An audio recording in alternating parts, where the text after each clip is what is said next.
Hello world, and welcome back to the second episode of this director's commentary for Bioshock 1, and we're going to start with questions of morality. Oh, I'm Kelthos, by the way, in case you didn't know. To kill, to harvest or not to harvest, the moral dilemma that follows you throughout the Bioshock experience and defines the fate of the player. This choice lays at the center of your Bioshock story and has repercussions that can be felt in nearly every facet of the gameplay.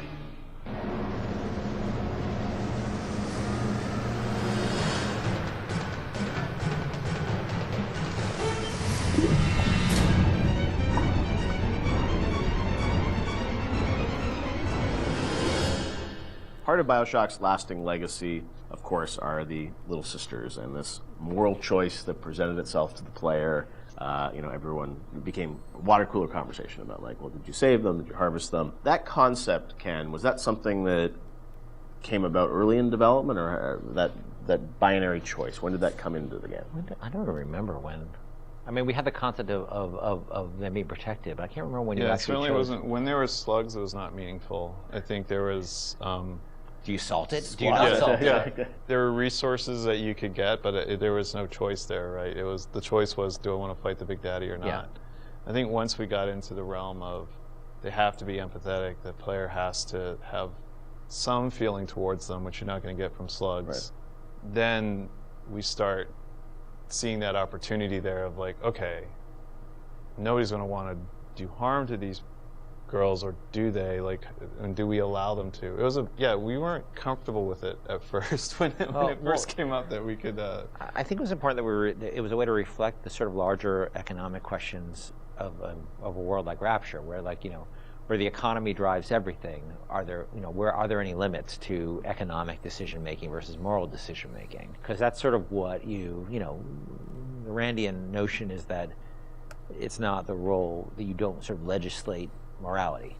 Let's try to take that to an extreme and see where that ends up. And Little Sisters sort of became that. And in this world, they became a commodity. And the question we have for the players: are you willing? They're a commodity to you as well, potentially. Are you willing to participate in the commodification? There was, I think, a fair amount of nervousness internally at the publisher about it for a little while, but pretty quickly they were able to sort of say, look, we trust you guys, and go, do this. And I only had a few. The press, and this sort of happens over and over again, the games press worried a ton about it and, like, would wring their hands about it. They ever recognized it was a upsetting topic, but that it was done to a larger purpose, that it wasn't just sort of like, hey, this is the game where you kill children. And whatever, that was a sensitivity. I know that, like, you guys wanted to call them Little Sisters, not little girls, and it was it wasn't, it wasn't killing them, it was harvesting them. And I mean, you did some things probably on purpose, right, to sort of explain that this, you weren't doing anything vicious to them, right? Well, I mean, you do sort of. They do sort of disappear out of you, and a big slug out of their belly, comes up. That we didn't want that to be graphic. We wanted to be very clear that you were killing them. Yeah, right. Yeah. But it was not intended to be a prurient in terms of, hey, this is a simulation of pulling a sea slug out of a little girl's belly. But we wanted you to understand that you were making a very diabolical moral economic pact there. And we think that came across, and I think it came across well enough. And I think the test of how well it came across is, I think most people didn't really thought of it as am I willing to do this thing or not? Right. And people would tell us stories how, like, their girlfriend saw them harvesting, and then they literally slept on the couch that night. Right. And that's an interesting, that was interesting how people connected to a 3D mesh that's really no different than any other 3D mesh in the world. Like, this little sister, she's not a person. She's a 3D asset, a virtual 3D asset, right, that has a voice actor connected to it who's an adult woman. And nobody was actually getting harmed, but people still emotionally connected to them and made an emotional connection. And also, I think when you're playing, you don't really know what the impact of that choice is. Yes. And that's sort of the curiosity of, like, you're a gamer, so it's like, am I going to game the system? Which one should I pick? How does this impact things as you go through the game? It's never really fully clear what that choice is going to lead to, right? And the ambiguousness of that was something you wanted to sort of create mystery around throughout the game? Yeah, we went back and forth a lot about what the rewards for harvesting versus saving would be. And actually, I think we should have really pushed further that the rewards for saving were much more, should have been much more meager than the rewards for harvesting, just to really sort of put you up against the wall, push you up against the wall and say, are you going to stick by your moral guns here? Because you're going to pay for it. Because that's usually the way life is, right? It's always harder to take a moral path than it is to take an amoral path. But there's incentives to take amoral paths because it's the easier path.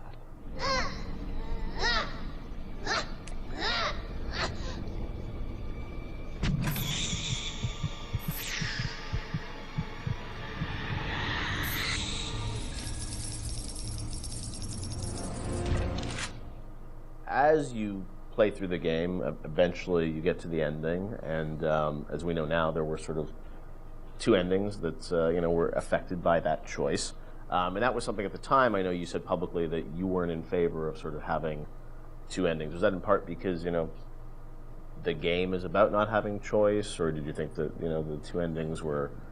I don't know. Like, I'm interested for narratively, like why you didn't want to go that path. It seemed forced, given that the game really sort of almost made a joke, a meta commentary joke about the lack of agency in games, the lack of meaning of those choices, given that you have these two endings. I guess you could make an argument that, well, you were free, you were given choice of the, once Ryan's dead, and that's really what it's about. But I think we also didn't really have enough time to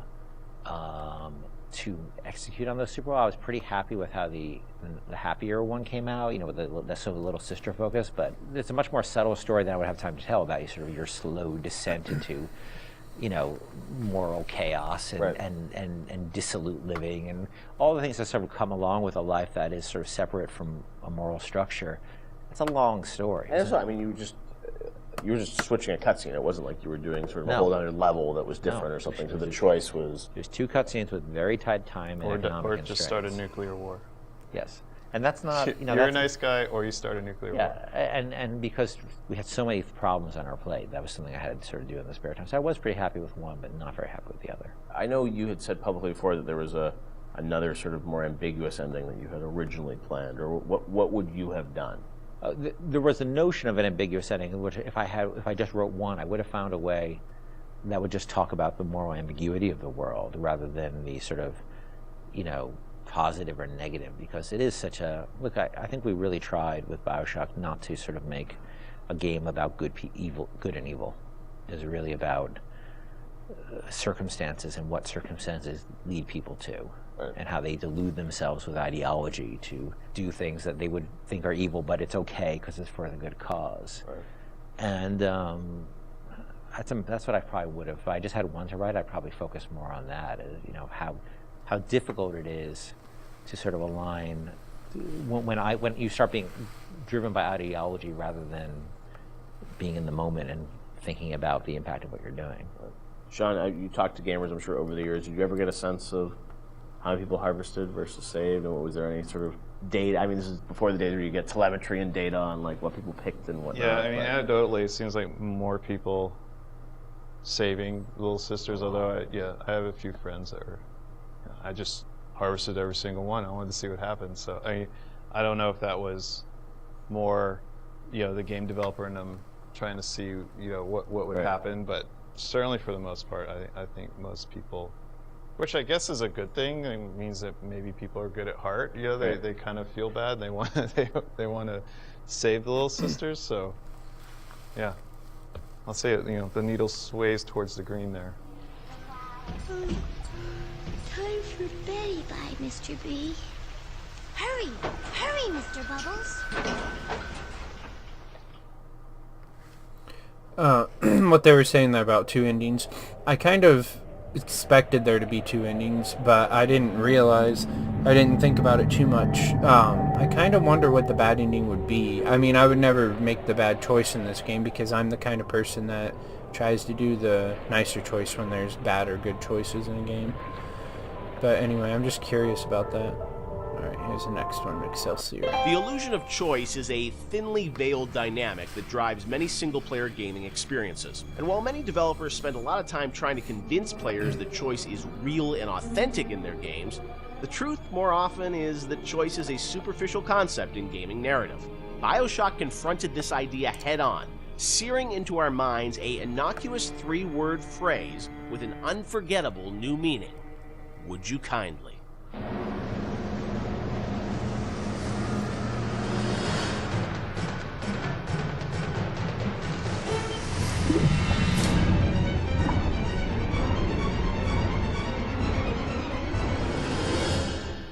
Of course, one of the most memorable moments in the game is the "Would you kindly" phrase and the reveal of how that's been motivating the player throughout the entire game. It's still, to me, one of the most classic kind of narrative moments in games in the past decade. What's interesting about that phrase is that it didn't always start like that. Can you tell us sort of about the evolution of sort of the the conditioning of the player? And there was once Excelsior was the phrase once. Yeah, this is. I'm trying to recall some of this. So we had the idea, because we had the Andrew Ryan scene very early, and we knew sort of all the events that would happen. There were phrases before there was "Would you kindly." The notion existed and what it meant and what it was, but we didn't actually have the phrase "Would you kindly" until later. So we had a bunch of terms we threw in there. And like Excelsior was it for one point. That's probably comes from my Stan Lee fanboyism. Was that like so throughout the game? It would have been like Excelsior. Just randomly There say are that. some things when you're making games you just sort of throw in as like, we need Sounds something. cool in a We need concept. something. Why don't you head here. over there, Excelsior? And then it sits there for Yeah. a year. Right. And then all of a sudden you kind of forget it's not good, right? And then until somebody comes along and says, dude. Seriously? Yeah. What's Or you meant it Excelsior? to be like a stub in. You never Right. meant it Yeah. to actually gain traction, and then you're like, oh crap. But that sense of some phrase or word being repeated throughout the game that you wouldn't really realize its meaning Yes. Until later, that was there very early on. Yes, yeah. And the fact that you would have something that seemed like a non-thing and then came back at you like a freight train later on it was there from pretty early. Sit, would you kindly? Stand, would you kindly? Run. Stop. Turn. A man chooses. A slave obeys. So that phrase evolved, but talk about that, the sort of meta-narrative of, being in a game, thinking that you have a sense of choice and making these decisions, but then obviously realizing that the player ultimately didn't have choice or was conditioned in a way that they would react to that. That was, sort of a new idea for a game. Where did that come from on your side, kind of? Was there sort of a deeper sort of, meaning behind it?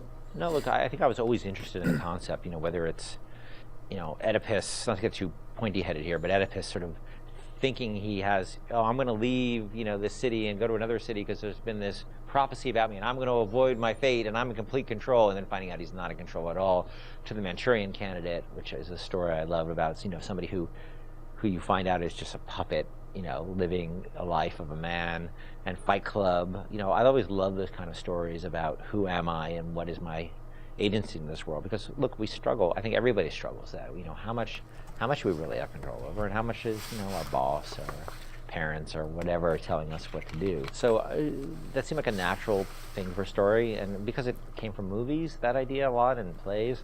Yeah. I don't think it was very. There was a lot of.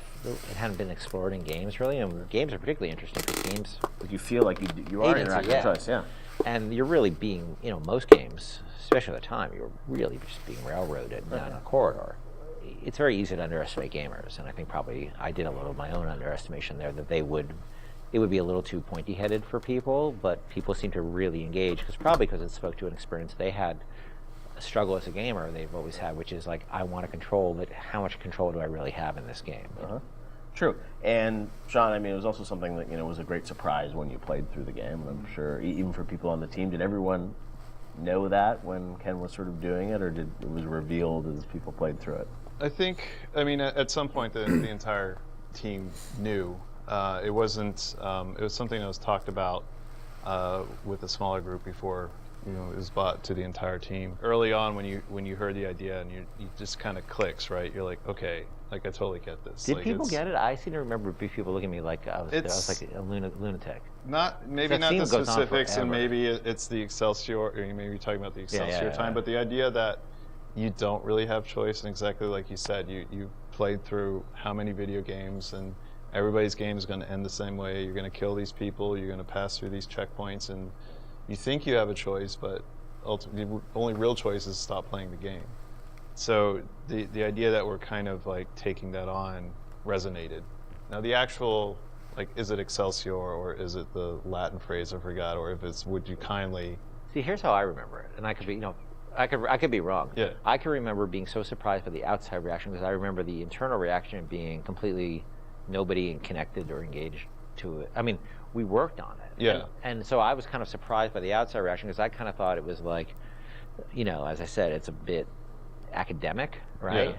And look, it also could be a function of We're playing it close to the vest. I could be misremembering it, or it could also just be a function of nobody making the game had the experience of playing it through and getting to that moment. Yeah, that's what I mean. Like, it was you're- revealed to them in advance of really playing it, so Yeah. it wasn't a surprise. Yeah, they had seen it in all its really half-assed, development stages along the and way. out of order. Yeah, out of order and all that. And it's not really something you can play test over an afternoon because it takes a little while to get to that point. You need to lack the knowledge about Yeah. what the game is to be able to sort of have that experience all the way through.